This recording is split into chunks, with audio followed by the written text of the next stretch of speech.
शिवसेनाचे माजी खासदार आणि शिवसेना प्रवक्ता संजय निरुपम सध्या कुरार पोलीस स्टेशनमध्ये आले आहेत. तर सर काय प्रकरण होतं, कशासाठी तुम्ही आलात? काल संध्याकाळी 7 वाजता मलाड स्टेशनवर ईस्टमध्ये जो शेअरिंग रिक्षा आहे, तो शेअरिंग रिक्षाची लाईन होती. त्या लाईन मध्ये इकडे कुरारची 2-3 जो मुली होती ते उभे होते आणि त्यांचा जेव्हा नंबर आला त्यांना वागळून दुसरी महिला त्या ऑटोमध्ये ऑटो घेण्याचा प्रयत्न करत होते. त्यामुळे काहीतरी बाचाबाची झाली तो तिकडे संपला.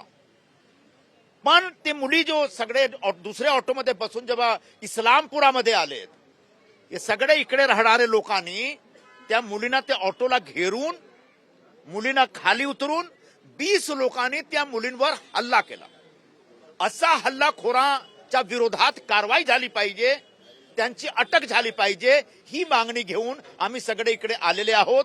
आमची एकच मागणी आहे की मुंबईमध्ये महिला सुरक्षामध्ये आम्ही खूप प्राधान्य देतो. आमची भगिनी, आमची आई, आमची मुली सगळे सुरक्षित राहिला पाहिजे मुंबईमध्ये.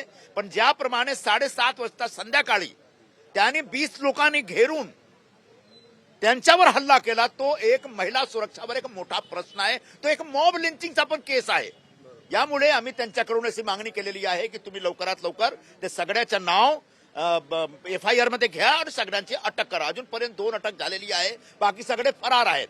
आता कुरार पोलीस स्टेशननी असा आम्हाला कमिटमेंट दिलेला आहे की येत्या 1-2 दिवसात ते अटक करणार सगळ्यांची. त्यापूर्वी जो CCTV फुटेज आहे तो फुटेज बघून या जो मुली आहेत तर मुली ओळख करून देणार की कोण कोण होते याच्यामध्ये आणि त्याप्रमाणे कारवाई होईल.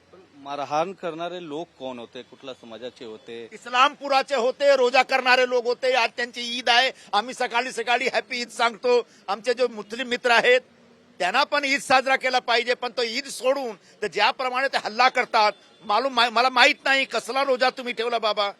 आता मुलींवर हल्ला करता रोजा करून, हा चुकीचा प्रकार आहे.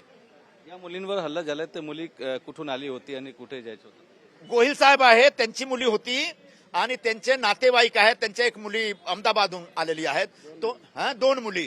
तो आता अहमदाबादहून आलेली जो मुली आहे, मी त्यांच्याकडून माफी मागितलेली आहे की तुम्ही अहमदाबादमध्ये राहता, इकडे आला. आता ज्याप्रमाणे तुमच्यावर हल्ला झाला, हा मुंबईची बदनामी होईल याच्या आधारावर. तो असा नाही आहे. मुंबईमध्ये मुली सुरक्षित आहेत आणि जर कोणी या सुरक्षामध्ये काहीतरी गडबड केला तर त्यांच्या विरोधात आम्ही कारवाई करणार. म्हणजे आमची महिला सुरक्षा का जो महिला सुरक्षावर जो आम्ही प्राधान्य देतो तो प्राधान्य देत राहणार. धन्यवाद. व्हिडिओ जर्नलिस्ट खंडू कसबेचा गोविंद ठाकूर, TV9 मराठी, मुंबई.